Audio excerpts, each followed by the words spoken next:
প্রিয় শ্রোতা, আসসালামু আলাইকুম। আজকের আলোচনার বিষয় অন্তর্বর্তীকালীন সরকার ও তার ভুলিয়ে ভরা সাত কাহন। 5ই আগস্টের বেলা 2:30টা পর্যন্ত এই পর্যন্তই ঠিক ছিল। তারপরের থেকেই একটার পর একটা ভুল ভ্রান্তিতে ভরা যেন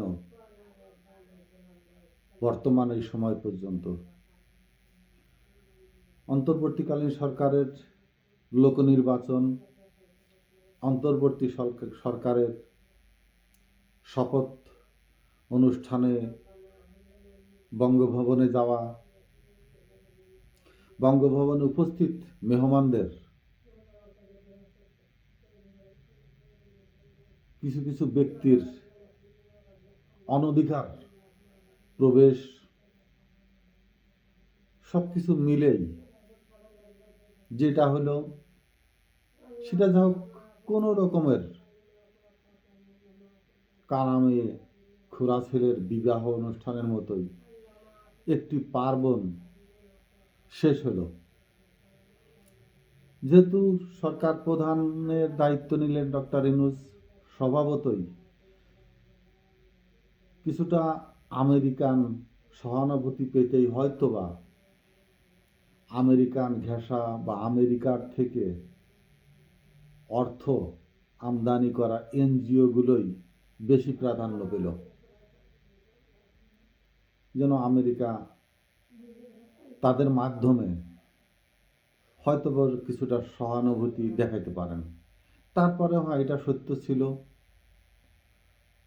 সেই সময়কার সরকার কংগ্রেসের 200 কোটি টাকা দেওয়ার যে প্রতিশ্রুতি ছিল সেটা যদি ছাড় দিয়ে যেত, সেটাও চিন্তা ভাবনার সাথে কিছুটা মিল হতো। কিন্তু বর্তমান সময়ে ট্রাম্প এসে সম্পূর্ণই অভাবনীয়ভাবে সেটা থেকে বঞ্চিত হলো। তারপরেও ভাগ্য ভালো, রোহিঙ্গাদের যেটা দেওয়ার সেটা চালু রাখলো যে কোনোভাবেই হোক। ইউনূস সাহেব যে কোনো মাধ্যমেই সেটার দিকে হয়তোবা কিছুটা নজর দিয়াতে পেরেছে ট্রাম্পের, বাকিটা সক্ষম হয়নি। দক্ষ মানুষের প্রয়োজন আছে। লোক নির্বাচন একটি রাষ্ট্র পরিচালনার জন্য কতটা দক্ষ মানুষের প্রয়োজন বর্তমান সরকার হয়তো সেটা খুব তিলে তিলে অনুধাবন করছেন। পুনর্গঠনের সুযোগ ছিল কিনা বা আছে কিনা জানি না, কিন্তু যারাই ছিল, যেখানেই ছিল, তারা যদি দক্ষতার সাথে কাজ করে যেত, বর্তমান এই অবস্থার মুখোমুখি হয়তো হতো না। যতগুলো ভুল হয়েছে তা যদি আমি গণনার ক্ষেত্রে 10টা প্রধান ভুল মনে করি, তার শুধু একটি বিষয় নিয়ে আমি আলোচনা করব। বাংলাদেশ সবচেয়ে বড় সংকট ছিল ভঙ্গুর অর্থনৈতিক অবস্থা, সামাজিক জীবনেও অর্থনৈতিক অবস্থা, রাষ্ট্রীয় জীবনেও অর্থনৈতিক অবস্থা, এবং স্বয়ং রাষ্ট্র নিজেই অর্থনৈতিক দুর্নীতির ভিতরে, অর্থনৈতিক দুরবস্থার ভিতরে নিপতিত ছিল। ডক্টর ইউনূস যখন একজন অর্থনীতির উপরেই পারদর্শী ব্যক্তি ছিলেন, এবং জনগণ আমরা যেটা আশা করেছিলাম বিদেশে পাচার হওয়া অর্থ ফিরিয়ে আনার জন্য তিনি চেষ্টা করবেন, হয়তোবা চেষ্টা করেছেন বা এখনো করছেন। গত সপ্তাহ দেখেছি কানাডায় পাচার হওয়া অর্থ ফেরতের জন্য তাদের প্রতিনিধির সাথে কথা বলছেন, কিন্তু এটা যথার্থ নয়। বর্তমান অন্তর্বর্তীকালীন সরকারের প্রথম আঘাতটাই মারার প্রয়োজন ছিল তার ভাবা উচিত ছিল বাংলাদেশে যেমন খাদ্য, শস্য, ঔষধ, অবকাঠামোগত দ্রব্যের আমদানি করতে হয়, বাংলাদেশে কিভাবে বৈধভাবে অর্থ আমদানি করে আনা যায়। এই অর্থ আমদানি করাটার জন্য 2-3টি কাজ করার দরকার ছিল। প্রথম কাজ ছিল তাদের খুঁজে বের করা বাংলাদেশের মানব সম্পদ যেসব দেশে অর্থ ভাগ্যোন্নয়নের জন্য, ভাগ্য অন্বেষণের জন্য গমন করে, সেই সব দেশের রাষ্ট্রদূত কারা, কোন অবস্থায় আছে, কোন রাষ্ট্রদূতগুলো বাংলাদেশ থেকে যাওয়া শ্রমিকদের জন্য সহানুভূতিশীল, তাদের পক্ষে কাজ করছে, দ্রুত তাদের সর্বময় সমস্যা থেকে অব্যাহতি দেওয়ার জন্য, অব্যাহতি পাবার জন্য চেষ্টা করছে। যদি ভালো মনে করে ওই দেশের বাংলাদেশের শ্রমিকরা যদি বলে হ্যাঁ রাষ্ট্রদূত আমাদের জন্য ঠিক আছে, থাকলো। যে বলবে না রাষ্ট্রদূত আমাদের জন্য ঠিক নেই, দ্রুত ওই সব রাষ্ট্রদূতগুলোকে সরিয়ে ফেলা। দক্ষ লোকে দেশে আছে প্রচুর, খুঁজে বের করার প্রয়োজন। শুধু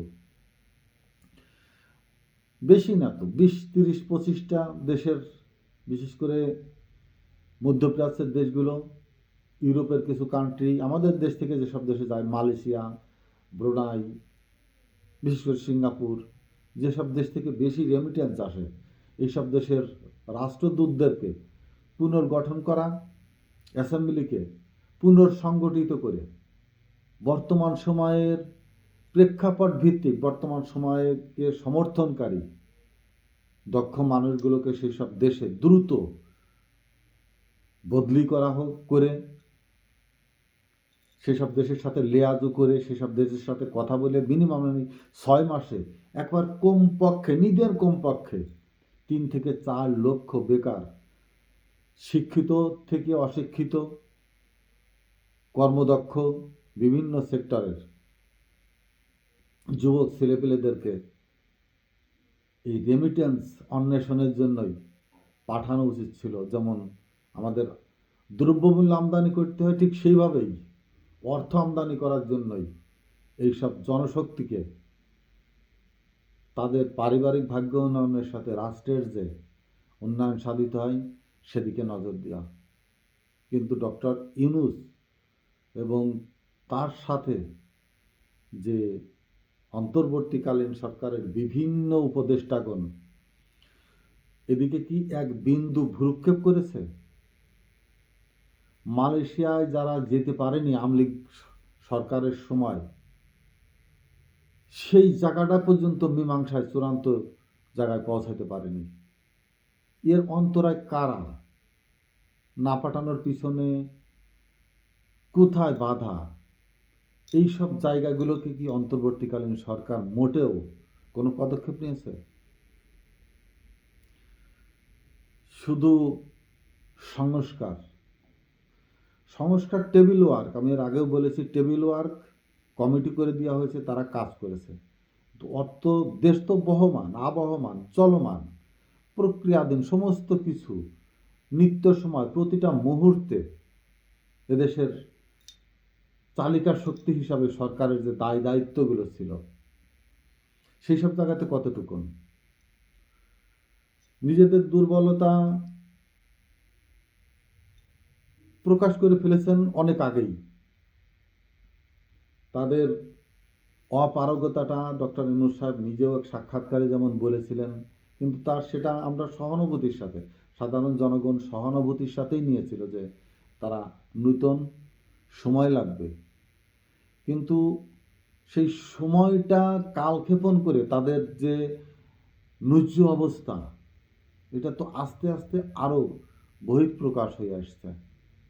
সামনে ঈদ, রোজার মাস, মুসলমানদের অনেক ক্ষেত্রেই অনেক কিছু দ্রব্যমূল্যের দাম কমাতে পারলেও যেটা খেয়ে বেঁচে থাকবে মানুষ, সেই চাউল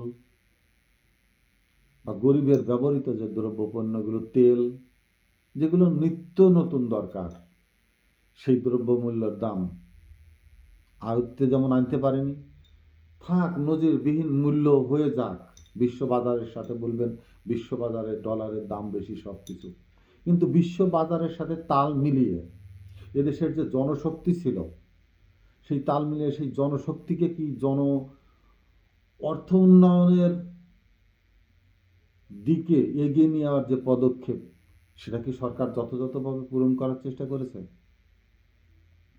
যেসব কলকারখানাগুলো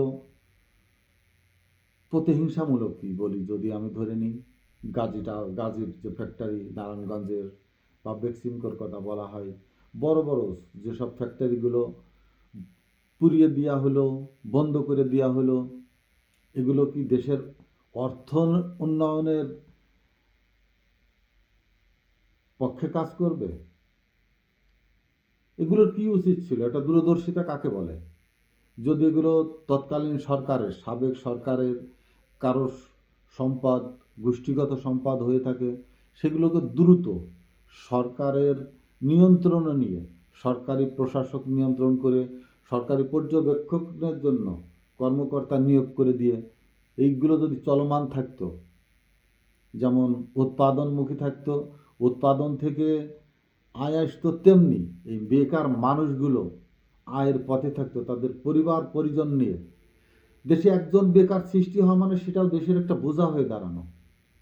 এই জনগণ তো রাষ্ট্রের, রাষ্ট্র কেন, সরকার কেন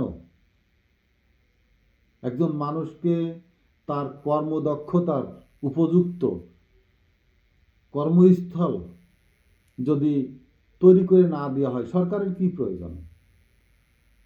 একজন নাগরিক অত্যন্ত দক্ষ কর্মী, শিক্ষিত, জ্ঞানী, শ্রম দেওয়ার মতো মেধা বা শারীরিক সক্ষম, কিন্তু দেশে সেই শ্রম দেওয়ার মতো ক্ষেত্র নাই। কিন্তু সারা বিশ্বে এগুলো অন্বেষণ করে তাদেরকে এই শ্রম বাজারের সাথে যদি তাদের দ্রুত সেই সব কর্মস্থলে নিয়োগের ব্যবস্থা না করা হয়, সরকার দিয়ে কি হবে? রাষ্ট্রই বা কি করবে? রাষ্ট্র কেন? একতরফা শুধু বারবার আমাদের যে সরকারই আসুক, বৈদেশিক ঋণ, সহযোগিতা, সাহায্য, কেউ সাহায্য সহযোগিতা কি এমনি এমনি করে? আর ভিক্ষা দেয়, তাও তো আল্লাহ সবের জন্য, সবের, যে ভিক্ষা দিলাম আল্লাহর কাছে, এটা আমার সবের জন্য, পুণ্যের জন্য।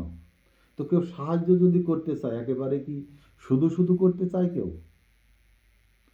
ঋণ, এটা তো শোধ করতে হবে।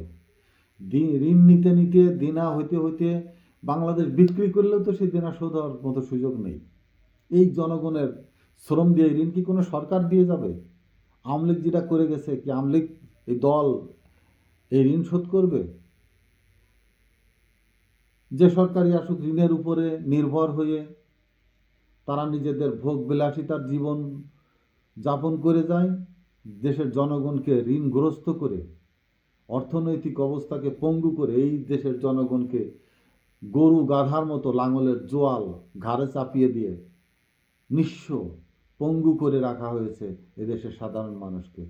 কিছু মানুষ এই জনগণের এই অজ্ঞতাকে, এই জ্ঞানহীনতাকে ব্যবহার করে কেউ নেতা, কেউ হোতা, কেউ শ্বেতা, বিভিন্ন পদ পদবি তারা নিজেরাই নিজেদের ক্ষেত্র তৈরি করছে, অবস্থান তৈরি করছে। এ ওরে পুরস্কার দিচ্ছে, ও ওকে পুরস্কার দিচ্ছে, ও ওকে ফুলের মালা দিচ্ছে, ও ওকে ফুলের মালা দিচ্ছে, ও একজনকে মঞ্চ বানাইয়ে সেখানে অভিনন্দন জানিয়ে ফুলের মালা দিয়ে আমার ভাই তোমার ভাই এই সেই করে একে অপরকে একটি পরিবেশ, একটি আবহাওয়া সৃষ্টি করে নিয়ে জনগণকে একটা পূর্ণ একটা ভ্রান্তির ভিতরে রেখে কিছু মানুষ এদেশকে, পুরা দেশকে অসহায়, দুর্দিনের ভিতরে রেখে, দুর্বল অবস্থা অর্থনীতির ভিতরে রেখে পুরা কৃতদাসের মতো ব্যবহার করে যাচ্ছে বিভিন্ন স্লোগানে। কিসের গণতন্ত্র, কিসের নির্বাচন, কিসের কি? এই যে নির্বাচন করে যারা চিল্লাচ্ছে, দেশের যে অর্থনৈতিক অবস্থা, এই অবস্থার থেকে পুনরুদ্ধার করা পুনরায় অর্থনৈতিক অবস্থা উন্নয়নের কোনো প্ল্যান, কোনো যুক্তি কোথাও তারা উপস্থাপন করছে? কোনোভাবে রাষ্ট্রীয় বর্তমান সময় কি সাধারণ মানুষের ভাগ্য উন্নয়নের পক্ষে কোনো কথা বলছে? নির্বাচন, জনগণের কাছে যাও, জনগণের মন জয় করো, কিসের জন্য? ভোটের জন্য। ভোট নিয়ে কি হবে? সরকার গঠন করবে।